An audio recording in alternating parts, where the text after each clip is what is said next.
Bonjour à toutes et bonjour à tous, bienvenue sur objectivemoto.com pour un nouvel essai. On retourne un petit peu dans le temps avec cette Kawasaki Z900 RS édition Café Racer, d'où cette bulle et ce coloris vert, mais ça évidemment je vous le montrerai par après. Écoutez un petit peu le ronronnement de ce 4 cylindres. Allez, on est parti.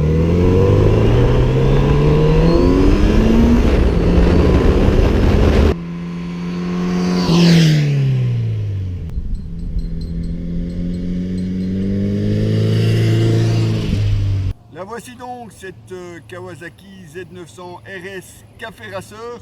Le temps pour moi de me changer un petit peu parce que là, je fonds un petit instant.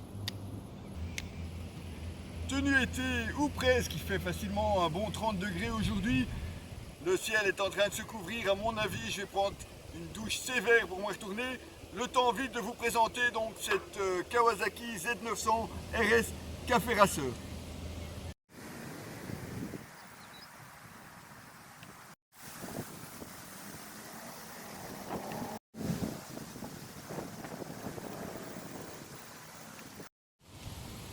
Z900 RS, un hommage au Z1 Superfort 900 de 1972, et c'est pour ça que je suis ici à Nivelles, malheureusement sur les vestiges de l'ancien circuit. Il n'en reste pour ainsi dire plus rien pour ceux qui l'ont connu. C'est un petit peu dommage, hein, voire même très dommage. Mais bon, passons, revenons donc à cette Kawasaki Z900 RS, ici édition Café Racer. Alors ce qui change forcément, le coloris vert avec cette ligne blanche qui part de la bulle jusqu'à la coque arrière. Vous avez forcément aussi la bulle qui protège en plus assez bien. Vous avez aussi comme différence par rapport au Z900, c'est le guidon légèrement abaissé et aussi cette selle Café Racer. Voilà pour les différences avec la Z900 RS classique.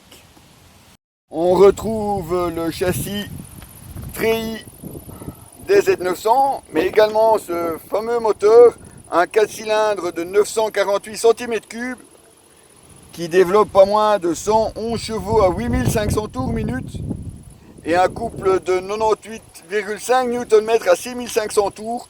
Alors pour ceux qui ont connu la version rétro W800 de Kawasaki, autant vous dire, ici, ça n'a vraiment plus rien à voir. Regardez en caméra embarquée ce que ça donne.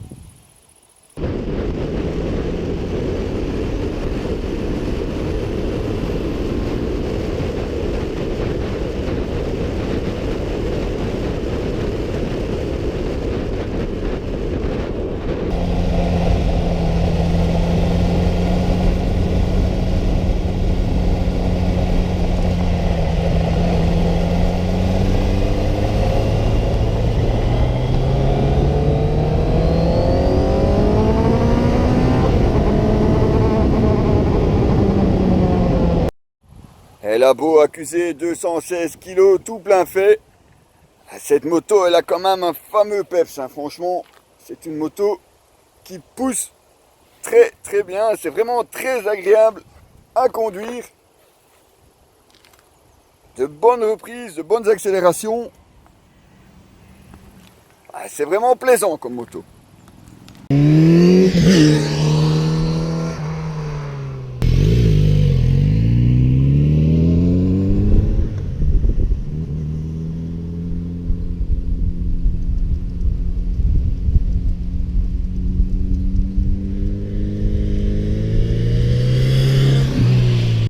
Partie cycle, on retrouve pour le freinage ici des étriers monoblocs sur des disques 300 mm, 4 pistons posés de chaque côté, largement suffisant pour freiner cette moto, mais tout à fait dosable également. Il est secondé à l'arrière par un 250 mm avec un simple piston. ça peut servir, mais franchement, l'avant fait largement l'affaire. Côté suspension, on retrouve une fourche inversée à l'avant de 41 mm. Réglable en plus en compression, détente et précharge. Vous avez ici sur l'été de fourche les réglages. Alors qu'à l'arrière, vous voyez, c'est un amortisseur Backling placé en position horizontale, lui aussi réglable en précharge et en détente. L'ensemble suspension partie cycle confère un bon confort à cette Z900 RS Café Racer. Elle est difficile franchement à prendre en défaut, sauf évidemment si vous croyez sur une sportive toute moderne. Mais à part ça, franchement, le confort, il y est. Même sur les routes en mauvais état, ça reste tout à fait gérable et confortable. Bien aidé aussi forcément par la selle, qui, comme vous le voyez, se montre suffisamment accueillante pour le pilote, mais aussi pour le passager ou la passagère. À la vue du pilote, on retrouve ces deux gros cadrans, la vitesse et le contour. Ça faisait longtemps qu'on n'avait pas eu l'occasion justement de voir des contours comme ceci à l'ancienne, du moins pour la vitesse. Rassurez-vous, le côté moderne n'est pas oublié, avec, comme vous pouvez voir, un écran LCD au centre, avec le rapport engagé, la jauge, la température, les tripes forcément, le tout sélectionnable facilement ici au commodo gauche. Vous avez même la consommation et l'autonomie qu'il vous reste. Alors oui, il nous reste que 63 km, mais comme vous pouvez le voir, on a fait 258 km. La réserve s'étant allumée à 250, c'est pas mal du tout, surtout que ce gros réservoir en fait n'est pas si gros que ça puisqu'il ne renferme que 17 litres. On vous mettra bien entendu la consommation mesurée dans notre article. Vous aurez aussi remarqué le KTRC, contrôle de traction, réglable lui uniquement sur 2 niveaux. On retrouve aussi avec grand plaisir l'embrayage Assist and Slipper. Vraiment le nouvel embrayage de chez Kawasaki qui fait merveille parce que franchement c'est vraiment un régal à utiliser. Pas fatigant, la boîte ne souffre non plus d'aucune critique. Et une belle moto, bonne moto, franchement un bon essai. Et comme vous avez pu le voir si vous nous suivez sur les réseaux sociaux, on a fait quand même pas mal de bornes ce week-end avec, accompagné de mon mannequin favori, Miss Chloé. Un clin d'œil quand même pour ma grande qui s'est tapé facilement 240 km sur une journée. Autant vous dire que la moto est quand même bien confortable.